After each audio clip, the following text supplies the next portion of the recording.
మరి ఇంత కష్టపడ్డ మీరు అంటే నల్లమలలో పార్టీ మనుగడ అయిపోతున్న టైంలో బయటకు వచ్చారా?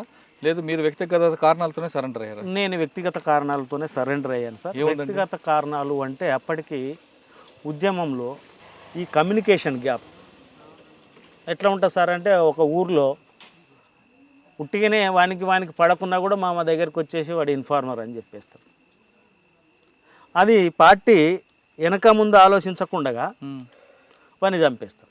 అని చంపేస్తే వాని పిల్లలు ఆగమవుతారు. అట్లా నా దృష్టికి వచ్చినటువంటివే దాదాపు 13 సంఘటనలు ఉన్నాయి సార్. దాంతో నేను ఇన్యాక్టివ్ కావాల్సి వచ్చింది. ఇంకొకటి మెయిన్గా పోలీస్ స్టేషన్లో ఏదైతే నాకు రక్షణ ఇచ్చినటువంటి మోహన్ చనిపోయాడో నాకు అప్పుడు కొంత సీరియస్గా థింక్ చేశాను. దాని మూలంగా ఈ సంఘటనలు అంటే ఏదైతే ఉద్యమంలో మనం జాగ్రత్తలు తీసుకుంటే ఉద్యమం రక్షించబడుతుంది, కానీ అది చేయకుండా ఇప్పుడు ఒక శత్రువు ఉన్నాడు, ఆయనకు దూరంగా ఉంటే అయిపోతుంది కదా సార్. మన వాళ్ళ దగ్గరికి పోయి వాళ్ళను పోలీస్ ఇన్ఫార్మర్ అని చెప్పేసి ముద్ర వేసి చంపడం అనేటువంటిది కరెక్ట్ థింక్ కాదు. ఇన్ఫార్మర్ పేరు మీద చంపడం అనేది కరెక్ట్ కాదని మీరు వ్యతిరేకించారు. మీరు పార్టీ దృష్టి తీసుకెళ్ళొచ్చు కదా? తీసుకెళ్ళాం సార్. అది కొన్ని సందర్భాల్లో పార్టీ కూడా దాన్ని రివ్యూ చేసుకున్నది. ప్లస్ వాస్తవమే తప్ప అనేటువంటిది కూడా పార్టీ ఒప్పుకున్న సంఘటనలు కూడా కొన్ని ఉన్నాయి. మీరు ఒకసారి వెనక్కి వెళ్దాం మనం. క్రాంతి రణదేవ్ దగ్గర పనిచేశారు మీరు. ఆయన చాలా ఫెరోషియస్గా ఉంటాడని, ఎవరి మాట వినడు అని, ఒంటెత్తడి పోకడు పోతుంటాడు అనేది ఒక వార్త ఉంది. వాస్తవం అంటారా? ఏం లేదు సార్. బయట ప్రచారం ఒకటి ఉంటుంది ఒక వ్యక్తి గురించి, కానీ ఉద్యమంలో పనిచేసినటువంటి వాళ్ళు ఉద్యమంలో ఎదుగుతున్నటువంటి క్రమంలో కొన్ని తప్పులు జరుగుతాయి, వాస్తవమే. కానీ అంత ర్యాష్గా ఉండి అర్థం చేసుకోలేనటువంటి పరిస్థితిలో ఏ కమ్యూనిస్టు పార్టీలో అంటే ఆయన ఎక్కువగా మైదాన ప్రాంతంలో ఉన్న వ్యక్తి అడవిలోకి రావడంతో ఆ ప్రాంతానికి ఈ ప్రాంతానికి వ్యత్యాసం తెలుసుకోకుండా కొన్ని నిర్ణయాల వల్లే పార్టీకి నష్టం జరిగింది. అందులో మేజర్ ఒక ఎన్కౌంటర్ కూడా జరిగింది అంటారు. ఆ ఎన్కౌంటర్ గురించి నాకైతే తెలియదు సార్. నేను ఉన్నటువంటి కొద్ది కాలంలోనే ఆయన అరెస్ట్ అయ్యింది. అవును, ఒక సంఘటన సార్. ఆయన వాస్తవంగా ఎంత హీరోయిక్ అంటే ఒక 19 రోజులు మేము పోలీస్ స్టేషన్లో ఉన్నాం సార్, ఒకే పోలీస్ స్టేషన్లో. మాకేంది ఏడమున్నామనేటువంటిది తెలియదు. నిన్న మొన్న ఒక సెన్సేషనల్ న్యూస్లో పోయింది రణబీర్ సింగ్ అని చెప్పేసి. అప్పుడు నన్ను ఆయన అరెస్ట్ చేసిండు మన బాంబే ఏదో కేసులో సార్. ఈ శివసేన రణబీర్ సింగ్ అతనే నన్ను అరెస్ట్ చేసింది మహారాష్ట్రలో. అక్కడ ఒక ఓఎస్డి ఉండే. ఒక 19 రోజులు చిత్రహింసలు పెట్టిన తర్వాత అంటే ఎవరికైనా బాధగా సార్, గొడ్లు అరిచినట్టు అరుస్తూ ఉన్నాం. కానీ క్రాంతి రణదేవ్ అనేటువంటి క్యాండిడేట్ పైన కోదండం తీస్తారు, అది కొడుతుంటారు, మళ్ళీ కిందికి దించిందంటే ఒకసారి నాకు వాస్తవంగా చెప్పాలంటేనంటే నాకు భగత్ సింగ్ కథ వింటాం కదా సార్ మనం. ఆ భగత్ సింగ్ లెవెల్ ఆయన మళ్ళీ కిందికి దించిన తర్వాత మీసాల మీద చేసి అంటే కొడుతున్న క్రమంలో తీవ్ర చిత్రహింసలు గురి అవుతూ మళ్ళీ కిందికి దించంగానే మళ్ళీ మీసాల మీద చేసి నవ్వడం అనేటువంటిది వాస్తవంగా అక్కడ ఉన్నటువంటి ఓఎస్డి టోపీ తీసి అసలు వీళ్ళరా బాబు ఉద్యమకారులు. అప్పుడు మోస్ట్ నిన్న మన చనిపోయినటువంటి కటకం సుదర్శన్ గురించి మా మీద టార్చర్. ఆ రాజురా పరిసరాల్లోనే ఆయన చేస్తుండే కటకం సుదర్శన్. ఆ ఇద్దరికి కూడా అంటే ఆయన అంత గొప్పగా ఛాలెంజ్ ఉంది.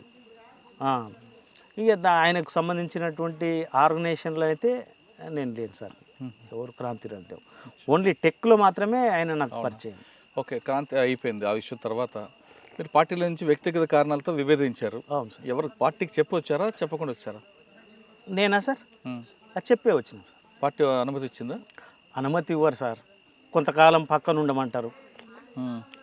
ఏంటంటే మాకు సంబంధించినటువంటి కొన్ని తెలిసినవి ఉంటాయి కదా సార్, డెన్స్ కావచ్చు, వ్యక్తులు కావచ్చు, ఉద్యోగస్తులు కావచ్చు, ఏదిగైనా మేము అది చూసుకొనే అవన్నీ మార్చుకున్న తర్వాతనే సరెండర్ అవుతాం దాదాపుగా.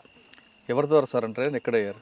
నేను ఇక్కడ లోకల్ మధుసూదన్ రావు అని చెప్పేసి ఎమ్మెల్యే గారు ఉంటే నేను ఆయన ద్వారా అంటే మా మిస్సెస్ వాళ్ళది ఇక్కడనే సార్, యాపట్ల అనే విలేజ్ పెద్దకొత్తపల్లి పక్కనే ఉంటుంది. వాళ్ళ చిన్న ఆయనకు జర క్లోజ్గా ఉండే ఎమ్మెల్యే గారికి, ఆయనను పట్టుకొని అంటే ఉద్యమంలో నేను ఇక్కడ పని చేస్తున్నప్పుడు ఆయన పరిచయం ఉండే, ఎవరు మధుసూదన్ రావు. ఆయన ద్వారా డైరెక్ట్ సీఎం చంద్రబాబు గారి దగ్గరికి పోయి సరెండర్ అయినాం సార్. మీకు రావాల్సింది వచ్చింది అప్పుడు? వచ్చినాయి సార్. అప్పుడు నా పేరు మీద ఒక 2 లక్షల రూపాయలు రివార్డ్ ఉండే, మా మిస్సెస్ మీద ఒక 50,000 ఉండే. బయటకు వచ్చిన తర్వాత మన ఎన్కౌంటర్ అయిన తర్వాత నయం తర్వాత జైలుకి వెళ్ళారు, బయటకు వచ్చారు. తర్వాత ఏం చేస్తున్నారు మీరు? ఇప్పుడు నేను అంటే ఇన్ని అన్యాయం కేసులో జైలుకి వెళ్ళామని మరొకసారి వెళ్దాం అనుకుంటున్నారా, లేదు అయిందా ఇది అయింది ఇక ప్రశాంత జీవితం కొనసాగిద్దాం అనుకుంటున్నారా? నేను ఎప్పుడు ప్రశాంతంగానే ఉన్నా సార్. అప్పుడు ఇప్పుడు నేను ఎప్పుడు దురుసు ప్రవర్తన చేయలేదు, ఎవరికి దుష్మని చేయలేదు, ఓ సెటిల్మెంట్లు లేవు, ఏం లేవు, సాఫీగానే జరిగిపోతున్నది. ఈ మా వాళ్ళందరినీ యూనిటీ వేసేటటువంటి క్రమంలోనే కొంత ఇబ్బందికరమైనటువంటి పరిస్థితులు ఏర్పడినాయి. దాని నుంచి నేను కొంత ఇప్పుడు మనం వీళ్ళంతా ఐక్యంగా ఉన్నారనేటువంటి దానికి కారణం ఏంటిదంటే కలవకుర్తి నుంచే దీని ప్రస్థానం మొదలైంది. అందులో భాగంగానే నాకు నయం పరిచయం, బాలన్న పరిచయం వేరు. బాలన్న నా ఉద్యమం సహచరు. అట్లా ఆయనని సేవ్ చేయడానికి పోయి నేను ఇరుక్కున్నాను అంతే. ఇంకా ఒకసారి అటాక్ కూడా అయింది నా మీద, నా ట్రాక్టర్ కాల్చారు. ఎన్ని చేసినా అన్ని ఒడిదుడుకులను తట్టుకొని ఇలా నిలబడినామంటేనంటే ఇవాళ నిజాయితీగా నిబద్ధతగా ఉన్నందుకే సార్. ప్రస్తుతం మీ జీవన విధానం ఏంటి? నేను మా ఫాదర్ నుంచి వచ్చినటువంటి ఆస్తిని అమ్ముకున్నాను సార్. దాదాపు శ్రీశైలం క్రాస్ రోడ్లో ఒక 5 ఎకరాల భూమి ఉండేది మాకు. అది అమ్మి చిన్న చిన్న రియల్ ఎస్టేట్ ప్లాట్స్ అమ్మడం కొనడం అనేటువంటి చేస్తున్నా. అది నా జీవన విధానం. ఇప్పుడు ప్రజెంట్గా ఏంటంటే మా మిస్సెస్ మా ఊర్లో సర్పంచ్. నిన్ననే రిటైర్ అయిపోయింది. అది చేసుకొని ఇటుకి డైరెక్ట్ వస్తున్నాను సార్. ఓకే, ఇప్పుడు మాజీలందరూ కలిపి ఒక కార్యక్రమం పెట్టారు. అవును, భరోసా అనేది సంస్థ సహకారంతో. ఈ కార్యక్రమానికి రూపకల్పన మీరు కృష్ణ గారు చేయడం వల్ల సక్సెస్ అయిందని చెప్తుంటారు. దీని ఉద్దేశం ఏంటంటే అసలు అంటే మాజీలందరినీ కలిపి వీళ్ళకి ఒక ఉపాధి కల్పించారు? అవును సార్, ఖచ్చితంగా. లేదు ఇది ఒక రాజకీయ పార్టీగా? లేదు సార్. రాజకీయం అంటే ఇప్పుడు కృష్ణ ఒక పార్టీలో ఉన్నాడు, నేను ఒక పార్టీలో ఉన్నా. అదే కావాలంటే పార్టీలో వచ్చి మనస్తత్వం భావజాలం ఒకటే కదా. ఆ భావజాలం ఒకటే అయినప్పటికీ సార్ మాకు దీన్ని ఆ భరోసా అనేటువంటి ఫౌండేషన్ భరోసాగానే ఉంచాలి తప్ప దాన్ని రాజకీయ భరోసాగా మాకు భారంగా ప్రజలకు భారంగా మాకు భారంగా కాకూడదు. యాక్చువల్గా మాకు పొలిటికల్, ఇప్పుడు కృష్ణన్న పొలిటికల్గానే ఉన్నాడు, నేను పొలిటికల్గానే ఉన్నా. అన్నీ ఏంటిదంటే ఇది కేవలం దాని కాన్సెప్టు, దాని ఆలోచన విధానం ఒక 20 సంవత్సరాల కింద మాకు వచ్చి ఉంటే మా జీవితాలు ఇట్లు ఉండేటివి ఏం కాదు. ఇప్పుడు ఒక కొత్త కాన్సెప్ట్, అన్నకు బిజినెస్ మెంటాలిటీ ఉంది. ఎందుకంటేనంటే ఆయన ఉన్నటువంటి ఉద్యమంలో ఆయన వింగ్ అదే కాబట్టి ఆయనకు ఆ బిజినెస్ ఐడియాలజీ అనేటువంటిది వచ్చింది. అది అందరికీ భరోసా కల్పిస్తుందని చెప్పేసి మేము ఆశాభావాన్ని వ్యక్తం చేస్తూ ఉన్నాం. మాకు పొలిటికల్ ప్లాట్ఫామ్ అవసరం లేదు సార్. ఈ కార్యక్రమం అంతా జరిగింది కాబట్టి ఓకే సార్, చాలామంది పాత మిత్రులు కలిశారు, మీరు అందరూ చూసి ఆనందపడ్డారు. ఇన్పుట్ ఏమొచ్చిందండి? వీళ్ళందరూ కూడా ఆ కార్యక్రమంలో ఉండి నిలబడి కష్టపడి పైకి వస్తారని వచ్చిందా, లేదు ఎప్పటిలాగా ఉండి వ్యవస్థలో మనకి ఏం చేసేది లేదో నిరుత్సాహపడే అనే ఇన్పుట్ వచ్చిందా? ఒక్కటి సార్, నిరుత్సాహం ఉంది, దాని వెనకనే వాళ్ళ యొక్క పట్టుదల కూడా ఉంటుంది. రైట్. ఇప్పుడు మా జీవితాలన్నీ మేము అనుకుంటున్నాం మేము సక్సెస్ అయినాం అనుకుంటలేము. ఉదయం నుంచి బయటకు వచ్చినామంటేనే మేము ఓడిపోయినట్లు. వచ్చిన తర్వాత జీవితాన్ని కొనసాగించలేక అదొక ఓటమి.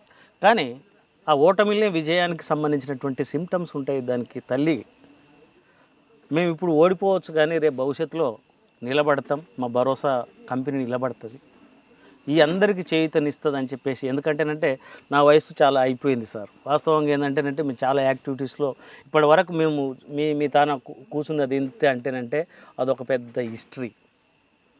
85 నుంచి మొదలు పెట్టుకుంటే ఇప్పటిదాకా మా ప్రస్థానం అంటే చాలా చరిత్ర. కానీ ఈ భరోసా అనేటువంటిది నేను కూడా వినడానికి వచ్చినాను సార్. వాస్తవంగా ఈ భరోసాకు సంబంధించినటువంటిది అన్న చెప్పిండు, ఇట్లా చేస్తే బాగుంటుంది అన్న అని చెప్పేసి. ఓకే అన్న, మీరు ఏది చేసినా కూడా మా యొక్క కోఆపరేషన్, అది కృష్ణన్నకు కూడా చెప్పిండు. ఈ కృష్ణన్న మా అందరి యొక్క కృషితోనే దాన్ని ముందుకు తీసుకుపోతామని చెప్పేసి మేము అనుకుంటున్నాం సార్. మాకు పొలిటికల్ ప్లాట్ఫామ్ అవసరం లేదు. ఏదో ఒక పొలిటికల్ పార్టీలో ఉంటేనంటే మాకుండేటువంటి గౌరవం మాకు ఉంటుంది. ఎందుకంటేనంటే ఇవాళ ఇంత నిజాయితీగా ఉండి పనిచేసేటటువంటి వాళ్ళు ఇంకెవరు ఉండరు సార్ సమాజంలో. అవును. అది కమ్యూనిస్ట్ భావజాలం ఉండాలి.